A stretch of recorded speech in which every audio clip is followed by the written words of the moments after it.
Welcome to part 3 of my Best of Next Fest October of 2023 coverage. We have plenty more episodes left and plenty of interesting demos worth your time.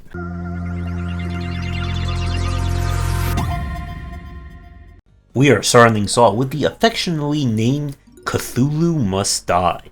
This is a bullet heaven / roguelike, where the kind of twist of this is that instead of the gameplay until we get to the normal 20 to 30 minute run of a typical bullet heaven, this time you have a fixed time in order to find and defeat Cthulhu in order to save the world. How this one works is that the map itself is fixed, however wherever Cthulhu is going to show up is randomly chosen when you start playing. As you go through, you'll be able to unlock different weapons. Unlike other VS-likes, or bullet heavens, however we're going to call them, you can only use one weapon at a time, which does make this one feel a little bit awkward. The concept here I do like, and it does realistically or definitely plays differently than any of the other bullet heavens that we've seen. Now, whether or not there'll be enough depth for repeated runs much like the other bullet heavens remain to be seen. But there is going to be an upgrade system, you'll have different characters, so on and so forth. If they can add more variety that unlocks and make the game more challenging or more factors to keep track of, this could be a very interesting bullet rogue-like heaven, however we want to call it. But if you are looking for a bullet heaven game to check out, then this is going to be one of the many ones that will be coming up in this series, worth checking out. We go from Cthulhu Must Die to the player is going to die a lot. This is Vulpis, and this is a Metroidvania. We play as a fox who, when the planet Vulpis comes to Earth, it mysteriously teleports us to it. And now, in order to survive, we must run, jump, and Metroidvania our way to safety. The big thing about this game is that it is definitely on the harder side. There are no difficulty settings whatsoever in this one. You only have 2 health points at the start of the game, and if you run out of health, you go back to your previous checkpoint. Platforming here is very tight, but it is also on the harder side. You'll be making a lot of tricky jumps while trying to avoid the myriad of enemies.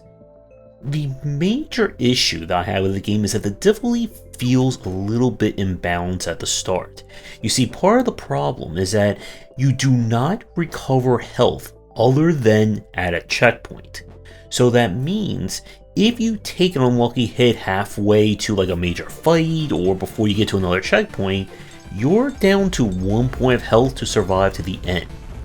As we play through the demo, there are some very nasty spots. Enemies take a very frustrating amount of hits before they go down, and again, without them dropping any health, means that they're just there to get in your way.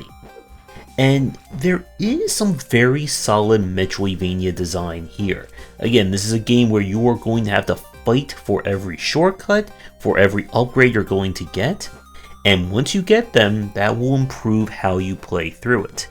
But the developer on the forums definitely is aiming for this to be on the challenging side, and I don't know if they're going to do anything to add some approachability or some better UX at the start of it. So this is a recommendation specifically if you are looking for a very challenging Metroidvania. If you're not, then this one may be a jump too far. But if you are, then there's going to be a lot of challenge to be had. We have, I believe, our first puzzle game of the showcase series, and this is Temple of Revi. This is a Sokoban style game where our twist is that we need to match blocks to tiles in order to remove the corruption around. Every time you place a block on the corresponding tile, it will affect kind of the layout of the puzzle. So this can make certain things disappear, move them up, and you're going to have to figure out not only the order in which you're going to move things, but almost plan like 2 to 3 steps out of the way in order to kind of prepare and get things in the right spot. This is definitely looking like it's going to be a very challenging take on Syncope design. Thankfully, you are able to undo, which if you didn't, would probably make this borderline impossible to do. But this one is definitely going to be for people looking for a more challenging take on Syncope. And if you are, and like to clean up nature, then this one can be worth doing some pushing and pulling over. It's only fitting after we did a roundtable on idle design that I found a really solid one from Nextfest with Microcivilization. As the name implies, this is kind of a idle take on the civilization formula. It is your job to build a civilization 1 click and 1 minute at a time to stand the test of time while everything is out to get you. The kind of hook here is that in order to keep going up through the ages, you'll need to ascend or, again, prestige your kind of gameplay. This will unlock new features, new upgrades, passives, all that good stuff. The challenge is that you can't just click mindlessly in this game. If you have too much of certain resources or too little, it can lead to crises that you'll need to deal with using your various military and defensive tools, and these can do a whole lot of damage to you if you're not careful. Now, with this being an idle game, again, the footage that I'm showing you is not going to give you the full breadth and depth of this design, but I really enjoyed this one. While it doesn't quite go to the same level as, say, Orb of Creation in terms of layers onto layers, I like the aesthetics and visual design, and there's certainly a lot of room and a lot of potential for an idle through the ages style game. We now have the Talos Principle 2. So, the first Talos Principle was a mix of challenging first-person puzzle platforming, meta puzzles on top of meta puzzles, and a philosophical discussion on existentialism. And from what we played in the demo of this one, all that is back and more. Our basic story is that it has been many years since the events of the first game, and a new village or city has been built for the quote-unquote humans that are being constructed. But when a mysterious signal comes from an island, we are going to put on our puzzle hat and go and figure out what is happening. The general structure of the first game remains intact. You'll explore some beautifully detailed environments, looking for various MacGuffins. Each MacGuffin is hidden behind a puzzle, and the puzzles themselves will all revolve around different tools and equipment that you will have to use in very different ways. Once you get through a puzzle and collect those MacGuffins, you will be able to unlock the next hub and rinse and repeat. But just like the first game, I am sure there are puzzles within puzzles, secrets within puzzles, puzzles within secrets within puzzles within meta within secrets, and a lot more that's going to make your head hurt. We really couldn't even finish the demo on stream. There's just so much to go through. But this is definitely one of those games that if you had even the slightest iota of enjoying the first one, then you are going to love this one. If you didn't like it, then I'm not sure they're doing anything that's going to bring you back. But as someone who loved the first one and loved digging into a lot of brain-melty puzzles, the Talos Principle 2 is definitely on my list to check out. We now have Sea of Survivors. This is Bullet Heaven meets Sid Meier's Pirates. You're going to have to sail the 7 seas trying to stay alive, collecting all manner of power-ups, and keeping yourself going until time runs out. The different aesthetic and theme certainly makes this game stand out compared to its contemporaries. The kind of unique factor here is that you can only equip 4 weapons, and you'll collect various modifiers that, when they're linked together, they provide kind of multiple bonuses and can attach to multiple weapons. If you pick up a copy of a weapon you already have, it will enhance it, give it new properties, make it stronger, etc, etc. And of course, win, lose, or draw, you'll be able to use your accumulated money in order to unlock permanent upgrades, features, etc, etc. The main thing that is a little bit low about this one is that the weapons didn't really feel, just like in our last game, like that impactful to use. I mean, like Cthulhu Must Die. And the upgrade system is nice, and I would like to see, I think, a little bit more in terms of like the weapon diversity. Once you get into trouble in this game, again, it's very hard to get out of it. You're not given full freedom of movement as you're dealing with your ship sailing, unlike some of the other ones we've played. So there is definitely potential here as a different take on the Bullet Heaven formula. So this one I would recommend if you're tired of walking or being in a spaceship and you're looking to get your sea legs survivor on. And now for a different kind of surviving with Wagon. This is kind of like if Inscription combined with the Oregon Trail and those kinds of like strategy card games where you combine various cards to get different effects. We are on the Oregon Trail, and unfortunately everyone is not going to be helping us here.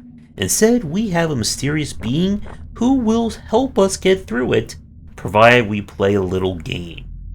So the challenge here is that you'll use your various cards in order to produce various items, tools, equipment, and so on that you'll need to keep everyone alive.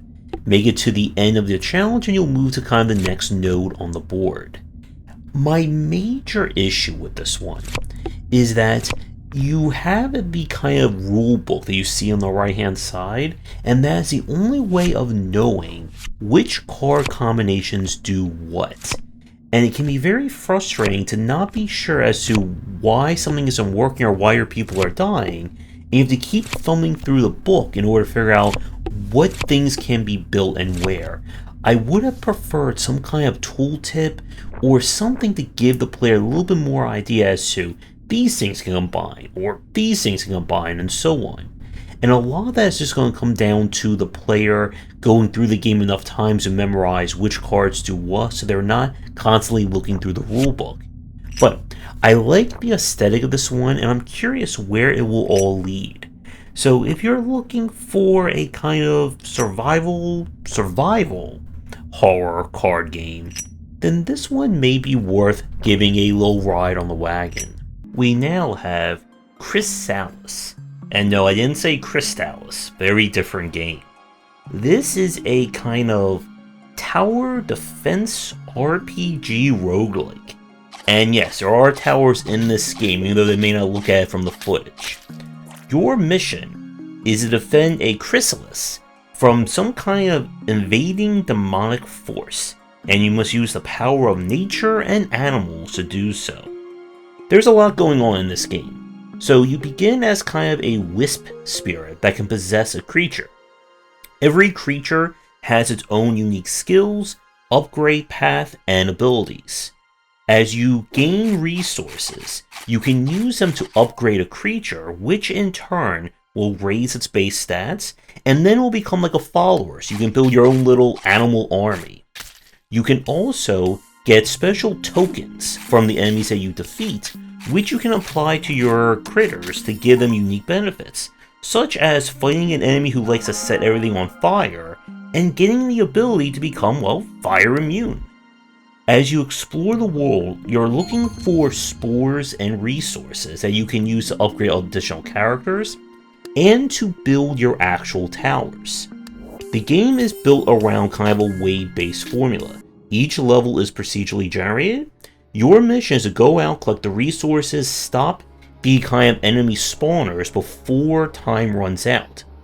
Once time ends, you get to the tower defense portion, where you and your whatever pet animal army must defend the Chrysalis from evading enemies. Do that, you move on to the next wave, and once you've done that enough times, you beat the level and you move on to the next. Now the game itself is built around roguelike design, so every time you play, the levels are procedurally generated. There is a lot going on in this game, and it plays very differently from any other RPG roguelike tower defense that we can think of. My one concern about this game is the length of an actual run. We played this for a good like 30 to 40 minutes just to beat one single level. And it may be a little frustrating. You get like all the way to the end and then fail, and then have to restart all the way back at the beginning. I don't believe there is any meta progression or persistent elements in this one, so it could be a hard sell if there's not enough variants run by run. Nevertheless, Chrysalis is a very original game and shows a lot of promise. And if you are a tower defense fan looking for something very different for the genre, then definitely check this one out. We now have Mosa Lina. This is a very unusual game. Combine WarioWare, platforming, and an immersive sim together, and you get this game. The kind of twist here is that every level is procedurally generated. Not only that, but what powers you get access to are randomly chosen. One play, you may get the power to teleport. Another one, you get the power to reverse gravity. Maybe you get the power to create little frog minions to help you out. And your goal is to either collect or push any fruits or whatever they are out of the level. Do it and get to the exit portal and you win. Don't do it, you'll have to then kind of reshuffle the level, get different powers, and try again. And this is one of those games that is definitely high concept. It's a little weird at the start because the game doesn't tell you what your powers do or anything like that, so you are going to have to learn through a whole mess of failure. I don't know if there's going to be like a greater kind of campaign structure, unlock structure, things like that for this one, but it's definitely a game that we really haven't seen before. So if you like your platforming with a lot of weird strategies that you can employ, then this should definitely be on your list. We now turn to Real Web Legends, Carter's Quest. This is a solo dev's attempt at making an action RPG, kind of in a similar look and feel of like a Zelda game, but surprisingly with like Devil May Cry style combat, with being able to launch enemies, perform lots of combos, and so on. We have arrived in the strange world with amnesia. There's people fighting all over the place, and we of course may be the key to bring peace to the land. And we will do that exploring one location at a time, and even raising and customizing an homunculus. The aesthetics, again, definitely draw like the N64 early 3D era look and feel, but the controls are very refined and they are responsive. Now, with this being a demo, we really didn't get a chance to see too much of like advanced gameplay elements. So no customization. We couldn't skip some of the cutscenes, which some of them do go on a little bit too long, and the demo did have that situation where it felt like every like 10-15 steps we had to wait for a cutscene to go through. But this game definitely shows promise in terms of its design. I again don't know how far the finished game is going to go. The store page says that this may be released as a series of chapters as opposed to one full game. But if you are an action RPG fan looking for an indie take on all this, I would at least check out this demo and see if it will work for you. We now have Syncope. This is a Metroidvania, where we play as a boy who apparently really likes apples. And after getting into some shenanigans with a, quite frankly, very unusually large crow, he finds himself stuck in a strange world. And in order to get back to his family, he will have to do all the Metroidvaniaing in order to do it. So the gameplay here is classic 2D platforming. The look is absolutely gorgeous with some amazing aesthetics and art style. The big problem that I had with this is something on the performance side. For instance, the gamepad didn't work right, and there was definitely issues with the game like having frame rate loss and stuttering with moving around and jumping. We really didn't get a chance to see too much in terms of advanced tech. You'll gain the power to kind of launch yourself in a general direction, but there is definitely something here. They can iron out performance issues and get things to work like that, then this could be a fantastic Metroidvania. But with this demo being like an early alpha, it's still a little too soon to tell. And for our last game of today's episode, this is Promenade. This is a 2D platformer that the story page says it wasn't heavily inspired by 3D platforming, but I definitely see elements of Tumba here. The game's levels are built as open-ended exploration. There are a bunch of MacGuffins for you to collect. In order to kind of get the necessary keys to unlock new areas and so on, you must complete a variety of challenges. This can be everything from racing a penguin with a jetpack, completing a specific obstacle course, solving a puzzle in the environment, and many, many more.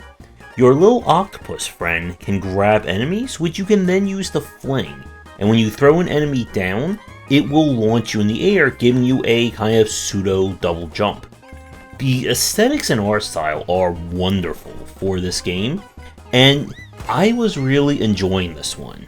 While the general platforming is on the easier side, there's going to be a lot of puzzle solving and critical thing you'll need to do in order to figure out what objectives you need to accomplish in order to get your shinies, MacGuffins, jiggies, however you want to call them. So, in terms of the overall difficulty, this one, it's a little hard to tell if it's going to be ultimately a more casual experience, or we'll go for like Nintendo, the normal route is incredibly easy, the optional stuff is for us dedicated platforming masochists. Nevertheless, I really enjoyed this one. If you're looking for a 2D platformer, I would highly recommend playing this, and this is one that I really want to see where we'll all lead. And with that, we are done with another Next Fest video, but don't worry, we still have plenty more games to cover and more videos coming up. That's going to do it for today's video. Thank you so much for watching. Be sure to do the YouTubing stuff people tell you to do. If you're interested in more of my thoughts on design, check out my books wherever they are sold. Visit our Discord and Patreon, and come back for daily discussions on game design here, and on game wisdom, where you some of the art and science of games.